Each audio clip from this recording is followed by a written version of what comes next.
Her message came at 2:14 a.m. One line, no greeting, no explanation. It's urgent, bail out my ex.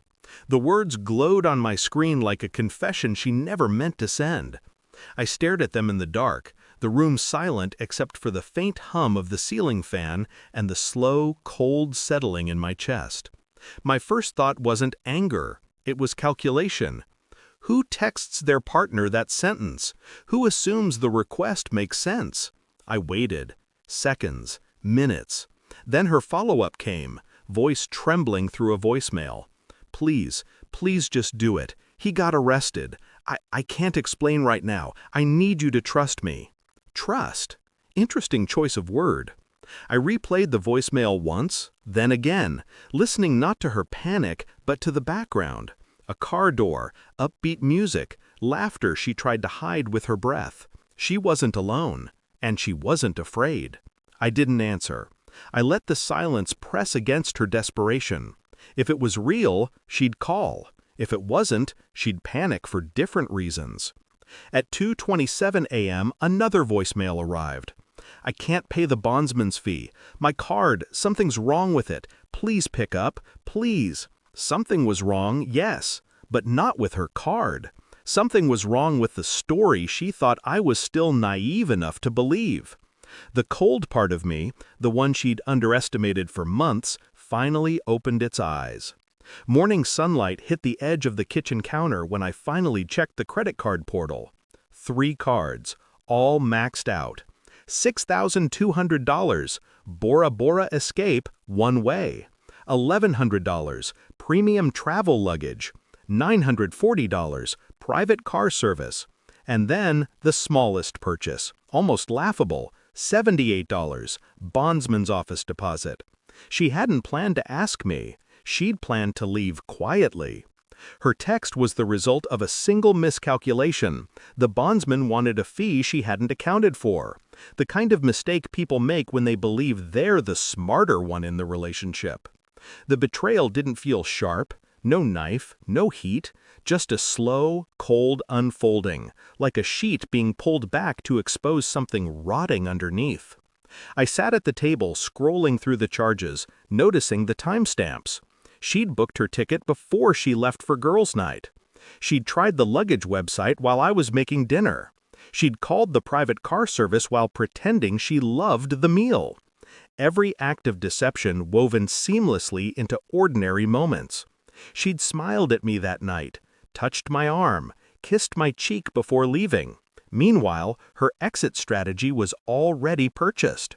I wasn't surprised, not really. I'd seen cracks, missed calls, unexplained trips, her sudden obsession with privacy. But suspicion is oxygen. You inhale it slowly until your lungs adjust. Truth, though? Truth is a plunge, cold, immediate. And now I finally felt the water closing over my head. I didn't call her. I didn't ask why. What mattered wasn't the reason, it was the pattern. And I had learned long ago that people reveal themselves most honestly when they think you're still asleep. At noon, I drove to the bondsman's office. The hallway smelled like old paper and cheap air freshener.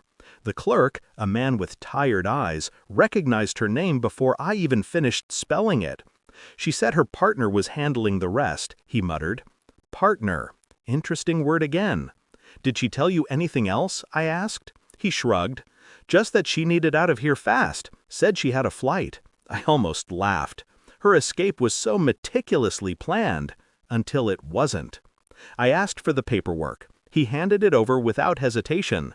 Her signature, her handwriting, her desperation circled in ink. Leaving me wasn't the betrayal. People leave. It was the way she weaponized my stability, my trust, my resources, turning my life into a launching pad for hers. I drove home with the documents in the passenger seat, the city blurring past the windows.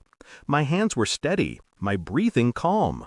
The storm stayed inside, controlled, coiled, waiting. I logged into her email using a password she thought I'd forgotten. Within minutes, I found the itinerary, the confirmation numbers, the digital luggage tags. Her last message to the travel agent read, He'll never see it coming. She wasn't wrong, but not for the reasons she believed. At 5:46 p.m., she sent another voicemail, frantic, uneven.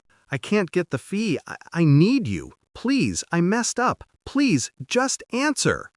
She didn't sound afraid for her ex. She sounded afraid for herself. The bondsman must have told her I'd visited. She must have realized the silence was not confusion, but observation. Good. Let her feel the walls closing. I printed every document, every receipt, every thread of the life she'd planned without me. Not to confront her with anger, not to demand answers, but to ensure she understood one thing. I was not the fool she'd built her future on. She arrived home at 7:12 p.m., face pale, eyes swollen, hands trembling. "Why didn't you answer?" she whispered. I didn't respond. I simply slid the papers across the table. Her ticket, her purchases, her voicemail transcripts, her messages to the travel agent. Her mouth fell open. I can explain." Of course she could. They always think they can. I leaned back, hands folded, silent. The quiet crushed her faster than shouting ever could. "You don't understand," she said, voice breaking. "It wasn't like that. I lifted a single eyebrow. Just one. She collapsed into the chair, hands covering her face. "How much do you know?" she finally asked. "Enough." Her shoulders shook, not from guilt, from exposure.